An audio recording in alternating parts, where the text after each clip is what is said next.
Friends, ಪೂರ್ಣ ಪದ್ಮ art and ಡಿಶಸ್ಗೆ ನಿಮಗೆಲ್ಲ ಸ್ವಾಗತ. ನಾನು ಈ ದಿನ ನಿಮಗೆ ಒಂದು ಸ್ವೀಟ್ ತೋರಿಸ್ತಾ ಇದ್ದೀನಿ. ಸ್ವೀಟ್ ಹೆಸರನ್ನು ನಾನು ಜ್ಯೂಸಿ ಬರ್ಫಿ ಅಂತ ಹೆಸರಿಟ್ಟಿದ್ದೀನಿ. ಯಾಕೆ ಅಂದರೆ ಇದು ಬಾಯಲ್ಲಿ ಇಟ್ಕೊಂಡ್ರೆ ಒಂಥರ ಜ್ಯೂಸ್ ಥರ ಬಂದು ಹಾಗೆ ಕರ್ಗೋಗ್ಬಿಡತ್ತೆ. ಅದಕ್ಕೆ ನಾನು ಈ ಬರ್ಫಿಗೆ ಜ್ಯೂಸಿ ಬರ್ಫಿ ಅಂತ ಹೆಸರಿಟ್ಕೊಂಡಿದ್ದೀನಿ.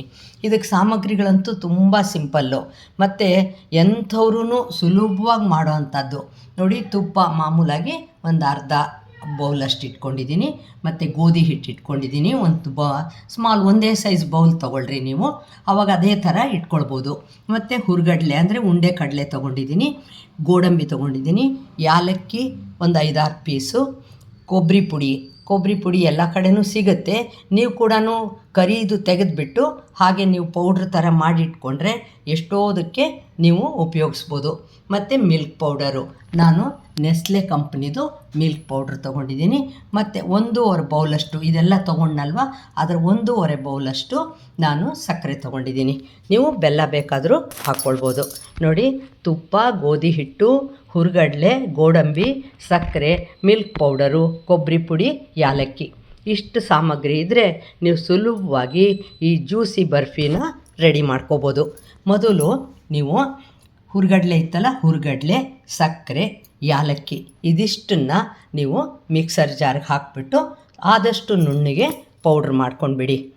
ನೋಡಿ, ಈ ಮಿಕ್ಸರ್ ಜಾರ್ಗೆ ಯಾಲಕ್ಕಿ ಇತ್ತಲ್ಲ ಅದನ್ನು ಹಾಕ್ಕೊಂಡಿದ್ದೀನಿ, ಸಕ್ಕರೆ ಹಾಕ್ಕೊಂಡ್ಬಿಟ್ಟಿದ್ದೀನಿ, ಮತ್ತು ಹುರ್ಗಡ್ಲೆ ಇಟ್ಕೊಂಡಿದ್ನಲ್ಲ ಅದನ್ನು ಹಾಕ್ಕೊಂಡಿದ್ದೀನಿ. ಇದನ್ನು ಆದಷ್ಟು ನುಣ್ಣಗೆ ನಾನು ಪೌಡ್ರ್ ಮಾಡ್ಕೊಳ್ತಾಯಿದ್ದೀನಿ. ನೋಡಿ, ಈ ಥರ ಒಂದು ಬಾಣಲಿ ಇಟ್ಕೊಂಡು ಅದಕ್ಕೆ ನಾನು ಒಂದೇ ಒಂದು ಸ್ಪೂನ್ನಷ್ಟು ತುಪ್ಪ ಇಟ್ಕೊಂಡಿದ್ನಲ್ಲ ಅದನ್ನು ಹಾಕಿದ್ದೀನಿ. ಇದಕ್ಕೆ ಇವಾಗ ತುಪ್ಪ ಕರಗಿದ ಕೂಡಲೇ ನಾನು ಗೋಡಂಬಿ ಹಾಕ್ತೀನಿ.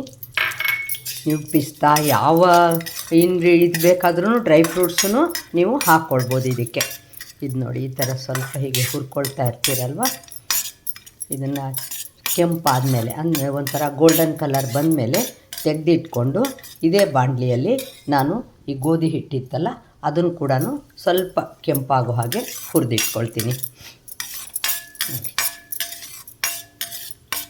ಇದು ಸ್ವಲ್ಪ ಗೋಲ್ಡನ್ ಕಲರ್ ಬರುತ್ತಲ್ವ, ಆ ಥರ ಬಂದಾಗ ನೀವು ಅದನ್ನು ತೆಗೆದುಬಿಟ್ಟು ಅದೇ ಬಾಣಲಿಯಲ್ಲೇ ನೀವು ಇದು ಗೋಧಿ ಹಿಟ್ಟನ್ನು ಕೂಡ ಹುರ್ಕೊಳ್ಬೋದು. ನೋಡಿ, ಈಗ ಗೋಡಂಬಿ ಎಲ್ಲ ಹುರಿದಿಟ್ಕೊಂಡಲ್ವ, ಈಗ ಅದೇ ಇದರಲ್ಲೇ ನಾನು ಗೋಧಿ ಹಿಟ್ಟು ಕೂಡ ಹಾಕಿಬಿಟ್ಟು ಸ್ವಲ್ಪ ಕೆಂಪಾಗೋ ಹಾಗೆ, ತುಂಬ ಬೇಡ, ಇಲ್ಲದಿದ್ದರೆ ಒಂಥರ ಕೈ ಬಂದುಬಿಡತ್ತೆ. ಅದು ತುಪ್ಪ ಹಾಕಿದ್ದೀನಲ್ವ ಅದರಲ್ಲಿ ಚೆನ್ನಾಗಿ ಸ್ವಲ್ಪ ಕೆಂಪಾಗೋ ಹಾಗೆ ಹುರ್ಕೊಳ್ತಿದ್ದೀನಿ.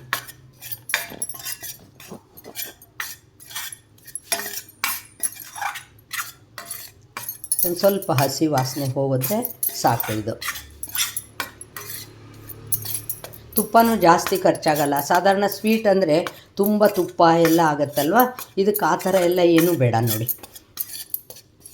ನೀವು ಕಡಿಮೆ ಅನಿಸಿದರೆ ಹಿಟ್ಟು ಹುರಿಯೋವಾಗ ಇನ್ನೊಂದು ಸ್ವಲ್ಪ ತುಪ್ಪ ಹಾಕ್ಕೊಳ್ಬೋದು ನೀವು.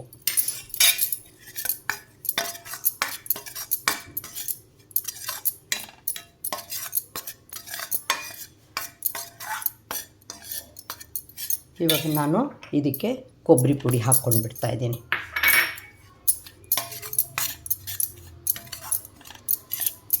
ನೋಡಿ, ಇದು ಅಷ್ಟೇ ಚೆನ್ನಾಗಿ ಹುರಿದು ಎಲ್ಲ ಆಗುತ್ತಲ್ವ ಇದು. ಆವಾಗ ನೀವು ಈ ಜಾರಲ್ಲಿ ಇತ್ತಲ್ವ ಎಲ್ಲ ಪೌಡ್ರ್ ಮಾಡಿ ಇಟ್ಕೊಂಡಿದ್ದೀರಲ್ವ, ಇದನ್ನು ಇದಕ್ಕೆ ಹಾಕ್ತೀನಿ ನಾನು. ಆ ತುಪ್ಪ ಇದರಲ್ಲೇ ಸಾಕಾಗುತ್ತೆ, ಸಕ್ಕರೆದು ಒಂಥರ ಇದಾಗಿ. ಬೇಕನ್ನಿಸಿದರೆ ಅಷ್ಟೇ ಒಂದು ಸ್ಪೂನ್ನಷ್ಟು ನೀವು ಬಿಸಿದಾದರೂ ಆಯಿತು, ತಣ್ಣನೆದಾದರೂ ಆಯಿತು, ಹಾಲು ಹಾಕ್ಕೊಳ್ಬೋದು. ಈ ಥರ ಹುರ್ಕೊಂಡು ಇಟ್ಕೊಳ್ತೀನಲ್ಲ, ಇವಾಗ ಈ ಪೌಡ್ರು ಕೂಡ ಹಾಕ್ಕೊಂಡು ಅದನ್ನು ಚೆನ್ನಾಗಿ ಮಿಕ್ಸ್ ಆಗೋ ಹಾಗೆ ಮಾಡ್ತೀನಿ. ಇದೆಲ್ಲ ಒಂಥರ ಮಿಕ್ಸ್ ಆಗ್ತಾಯಿದೆ ಅನ್ನೋವಾಗ ನೀವು ಒಂದು ಸ್ವಲ್ಪ ತುಪ್ಪ ಇಟ್ಕೊಂಡಿದ್ವಲ್ವ ಅರ್ಧ ಬೌಲು, ಅದು ಸ್ವಲ್ಪನೇ ಹಾಕ್ಕೊಂಡು ಹುರಿದ್ರೆ ತುಂಬ ಚೆನ್ನಾಗಾಗತ್ತೆ. ಇವಾಗ ಗ್ಯಾಸಿಂದ ಕೆಳಗೆ ಇಳಿಸ್ಕೊಂಡ್ಬಿಟ್ಟಿದ್ದೀನಿ. ಈಗ ಮಿಲ್ಕ್ ಪೌಡ್ರ್ ಹಾಕ್ತಾಯಿದ್ದೀನಿ ನಾನು. ಇದನ್ನು ಅಷ್ಟೇ ಹಾಕಿಬಿಟ್ಟು ಚೆನ್ನಾಗಿ ಕಲಸಿ. ಈ ಮಿಲ್ಕ್ ಪೌಡ್ರಂತೂ ತುಂಬ ಒಳ್ಳೆ ಟೇಸ್ಟ್ ಕೊಡುತ್ತೆ ಇದಕ್ಕೆ, ಈ ಸ್ವೀಟ್ಗೆ. ಮತ್ತು ಒಂದು 8-10 ದಿವಸ ನೀವು ಧಾರಾಳವಾಗಿ ಇಟ್ಕೊಳ್ಬೋದು. ಯಾವುದೇ ಪ್ರಿಸರ್ವೇಟಿವ್ಸು ನಾವು ಯೂಸ್ ಮಾಡಿಲ್ಲ. ಕಲರು ಯೂಸ್ ಮಾಡಿಲ್ಲ. ಹಾಗಾಗಿ ಮನೆಯವ್ರಿಗೆಲ್ಲ ಕೂಡ ನೀವು ಆರಾಮಾಗಿ 2-3 ಪೀಸ್ ತಿಂದ್ರೂ ಏನು ಪರವಾಗಿಲ್ಲ ಅಂತಲೇ ನೀವು ಹೇಳ್ಬೋದು. ನೋಡಿದರೆ ಇದೆಲ್ಲನೂ ಚೆನ್ನಾಗಿ ಮಿಕ್ಸ್ ಮಾಡಿಬಿಟ್ಟು ಒಂದು ಅರ್ಧ ಕಪ್ಪಷ್ಟು ಹಾಲು ಇಟ್ಕೊಂಡಿದ್ದೀನಿ ಅಷ್ಟೇ, ನಾನು ಜಾಸ್ತಿ ಇಟ್ಕೊಂಡಿಲ್ಲ. ಅಂದರೆ ನೀವು ಇದು ಬರ್ತಾ ಹಾಲು ಹಾಕಿಬಿಟ್ರೆ ತುಂಬ ನೀರಾಗಿಬಿಡುತ್ತೆ. ಅದಕ್ಕೆ ನೀವು ನೋಡಿಕೊಂಡು ಹಾಕಿ. ಒಂದು ಸ್ವಲ್ಪನೇ ಹಾಕಿದ್ದೀನಿ ನೋಡಿ. ನಿಮಗೆ ಇದು ಒಂಥರ ಒಳ್ಳೆ ಉಂಡೆ ಥರ ಬರಬೇಕು. ಅಷ್ಟು ಬಂದಾಗ ನೀವು ತುಪ್ಪ ಸವರಿರ್ತೀರಲ್ಲ, ಆ ತಟ್ಟೆಗೆ ಹಾಕಿಬಿಟ್ಟು ನಿಮಗೆ ಬೇಕಾದ ಆಕಾರಕ್ಕೆ ಕಟ್ ಮಾಡ್ಕೋಬೋದು. ನೋಡಿ, ಹೀಗೆ ಮಿಕ್ಸ್ ಮಾಡ್ತಾಯಿದ್ರೆ ನಿಮಗೆ ಗೊತ್ತಾಗುತ್ತೆ ಅದೊಂಥರ ಉಂಡೆ ಥರ ಬರ್ತಾಯಿದೆ ಅಂತ ಹೇಳಿಬಿಟ್ಟು. ಅಲ್ಲಿವರೆಗೂ ನೀವು ಇದನ್ನು ಚೆನ್ನಾಗೆ ಕಲಿಸ್ತಾ ಇರಬೇಕು. ಆಗ್ತಾಯಿದೆ ಅಲ್ವಾ ಇದು. ಇದನ್ನು ಹಿಂಗೆ ಮಾಡ್ಕೊಂಡ್ಬಿಟ್ಟು ನೀವು ತುಪ್ಪ ಸವರಿರೋ ತಟ್ಟೆಗೆ ಕ್ಲೀನಾಗಿ ನೋಡಿ ಸ್ವಲ್ಪನೇ ಹಿಂಗೆ ತೊಗೊಂಡು ನೀಟಾಗಿ ಪ್ರೆಸ್ ಮಾಡಿಬಿಡಿ. ಹೀಗೆ ಪ್ಲಾಸ್ಟಿಕ್ ಕವರ್ ಹಾಕ್ಕೊಳ್ಳೋದು ಯಾಕೆ ಅಂದರೆ ನಿಮಗೆ ಸುಲಭವಾಗಿ ತೆಗಿಯೋಕ್ಕೆ ಬರುತ್ತೆ ಅಂತ ಅಷ್ಟೇ.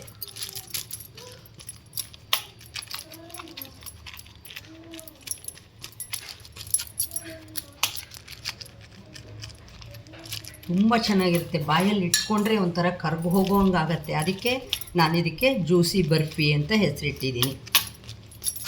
ಚೆನ್ನಾಗೆಲ್ಲ ಸಮ ಮಾಡಿಬಿಟ್ಟು ಆಮೇಲೆ ನಿಮಗೆ ಬೇಕಾದ ಡ್ರೈ ಫ್ರೂಟ್ಸ್ ಹಾಕ್ಕೋಬೋದು. ನಾನು ಗೋಡಂಬಿ ಇದು ಮಾಡಿ ಇಟ್ಕೊಂಡಲ್ವ ತುಪ್ಪದಲ್ಲಿ, ಅದನ್ನು ಹಾಕ್ತಾಯಿದ್ದೀನಿ. ಒಂದು 5 ನಿಮಿಷ ಬಿಟ್ಟು ಫುಲ್ ಆರಿದ ಮೇಲೆ, ಈಗಲೇ ಆರಿದೆ ಅದು, ನೀವು ಬೇಕಾದ ಆಕಾರದಲ್ಲಿ ಕಟ್ ಮಾಡ್ಕೋಬೋದು.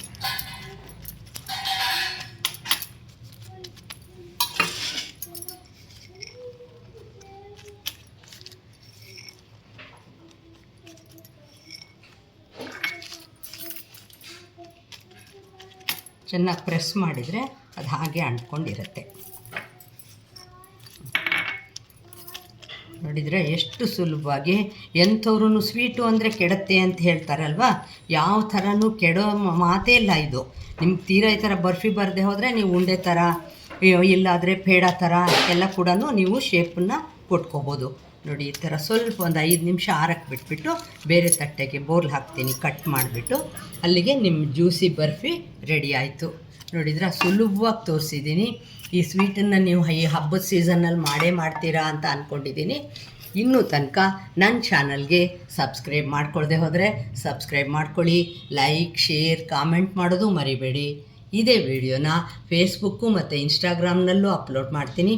ಅಲ್ಲೂ ನೋಡಿ, ಲೈಕ್ ಮಾಡಿ, ಕಾಮೆಂಟ್ ಮಾಡಿ. ನಮಸ್ಕಾರ.